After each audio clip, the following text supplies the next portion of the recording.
Sir cinematographer ஆகணும் அப்படின்ட்டு நிறைய யங்ஸ்டர்ஸ் வந்து ட்ரை பண்றாங்க. எல்லாரும் அவங்கவங்களுக்கு தெரிஞ்ச ஒரு வேல வந்து போயிட்டு இருக்காங்க.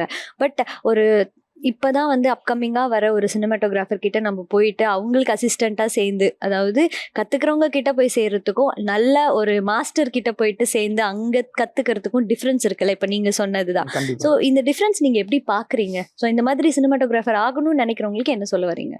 என்னன்னா முதல்ல முயற்சி பண்ணுங்க. இப்போ ஃபஸ்ட்டு எடுத்த உடனே பெரிய கேமராமேன் தான் சேரணும்னு வந்து உங்களை மாரி பல இன்ஸ்டியூட்டில் ஃபஸ்ட்லாம் வந்து 1, 2 இன்ஸ்டியூட் தான் இருக்குது. சென்னையில் இருந்தது, கல்கத்தாவில் ஒரு இன்ஸ்டியூட் இருக்குது, பாம்பேயில் ஒரு இன்ஸ்டியூட். இனி இப்போ வந்து சென்னையிலே வந்து கவர்மெண்ட் ஒன்று இருக்குதுன்னு வச்சுக்கோங்களேன், ப்ரைவேட் இது 10 இருக்குது.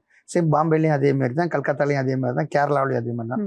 ஸோ 10 வருஷத்துக்கு தமிழ்நாட்டில் 12 பேர் வர இன்ஸ்டியூட்டில் இருந்து இன்னைக்கு வந்து வருஷத்துக்கு வந்து எனக்கு தெரிஞ்சு ஒரு 300 பேர் வருவாங்கன்னு நினைக்கிறேன்.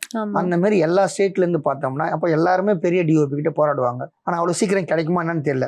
அப்போ கிடைக்கிற வரைக்கும் நீங்கள் என்ன பண்ணணும், சும்மா நீங்கள் வீட்டில் இருக்காம எங்கே போனால் என்ன கற்றுக்கலாம். சின்ன படம் நம்ம ஷார்ட் ஃபிலிம் எடுக்கிறதுலையும் கற்றுக்கலாம், ஃபோட்டோ எடுக்கிறதுலையும் கற்றுக்கலாம், இல்லை டாக்குமெண்ட்ரி எடுக்கிறதுலையும் கற்றுக்கலாம். ஸோ அதை கற்றுக்கிட்டே என்ன பண்ணணும், நீங்கள் ஆம்பிஷன் உங்களுடைய பெரிய டிஓபி யார், உங்களுடைய யார்கிட்ட சேரணும்னா இந்த வந்து இடைப்பட்ட நேரத்தில் ட்ரை பண்ணிட்டே இருந்தீங்கன்னா அது வாய்ப்பு இருக்குன்னு நான் நம்புறேன். நான் அப்படி தான் ஜாயின் பண்ணேன். மற்றவங்க எப்படி